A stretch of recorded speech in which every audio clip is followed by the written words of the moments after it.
Creemos que 2016 ha sido el año del hombre enfadado, el hombre irritado. Hay una proporción o una porción muy importante de la población que está enfadada por la pérdida de poder adquisitivo que ha tenido durante los últimos años, desde que empezó la crisis en 2008. Ha ido a votar, ha ido a las urnas enfadada y eso ha dado lugar al populismo. Pero no hay que tener en cuenta el populismo solo en aquellos países en los que ha triunfado, sino que en los países en los que no lo ha hecho, los gobiernos que han vencido o que vayan a vencer los próximos años también van a adoptar algo del programa de los partidos populistas. Y en concreto, lo que creemos es que van a gobernar con más política fiscal, bajando impuestos, subiendo salarios mínimos, etc., para conseguir un votante más contento.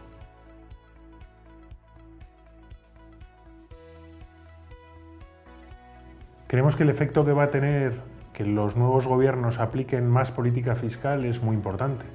Llevamos años diciendo que los gobiernos deberían haber utilizado la política fiscal más y que estaban dejando a los bancos centrales hacer todo para sujetar la economía y, sin embargo, probablemente la política fiscal llega en el momento más complicado. ¿Por qué? Porque van a aplicar políticas fiscales procíclicas en un momento en que la economía ya está en equilibrio. Por ejemplo, en Estados Unidos ya solo hay un 4,7% de desempleo y los salarios año sobre año están subiendo un 2,9%, y en Alemania hay solo un desempleo del 4,1% con salarios subiendo ya un 2,5% año sobre año.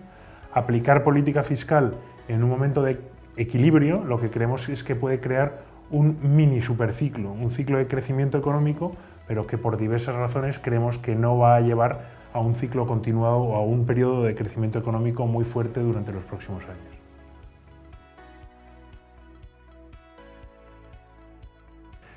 Como decía antes, nosotros creemos que nos enfrentamos a un mini ciclo expansivo y no uno muy largo, porque hay una serie de factores que creemos que van a hacer que la economía americana se frene de manera automática.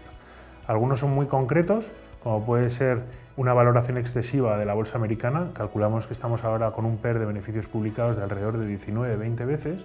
Por otra parte, porque la expansión acelerada de Estados Unidos está haciendo a China poco competitiva y creemos que eso podría llevar a una devaluación importante del yuan. Y luego por una serie de factores que desarrollaremos a continuación más complicados. Por una parte, estabilizadores automáticos que evitan que la economía americana crezca de manera muy rápida, y por otra hay una serie de factores estructurales que existen en estos momentos y no existían en otros periodos de la historia, que creemos que evitan también que la economía americana crezca al 3 o 3,5%.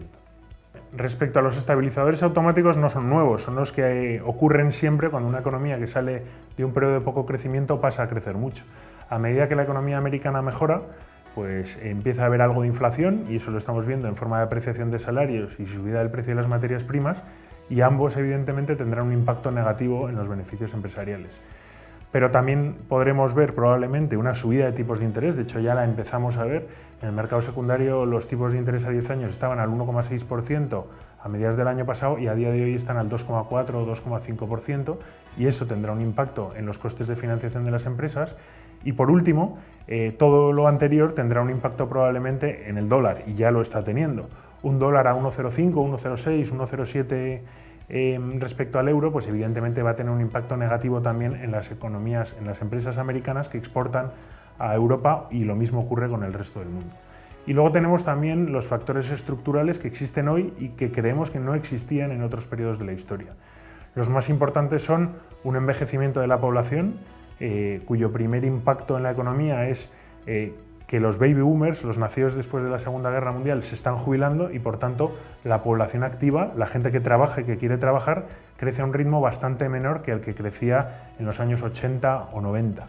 Pero también, curiosamente, la productividad está cayendo, o mejor dicho, está creciendo a un ritmo menor. Hace unos años crecía al 3%, 3,5%, y a día de hoy está creciendo al 1%. Y eso es sorprendente en la era de la tecnología, pero el cambio fue mayor en los años 80 o 90, cuando robotizamos plantas o sustituimos personas por ordenadores, y sin embargo ahora el pasar de un ordenador portátil a un iPad o a un iPhone, aunque supone mayor productividad, no supone una aceleración de la productividad tan importante.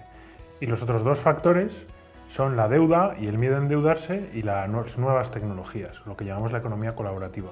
La última crisis fue una crisis por exceso de deuda, y eso hace que, aunque empresas y compañías ya no estén endeudadas, los gobiernos sí lo estén,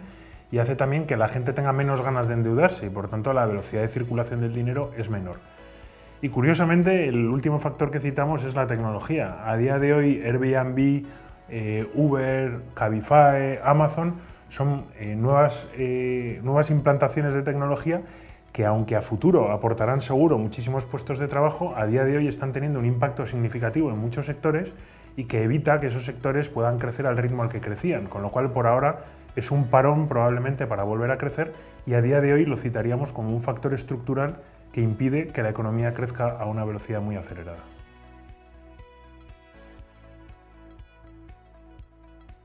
Como dábamos a entender, esperamos dos periodos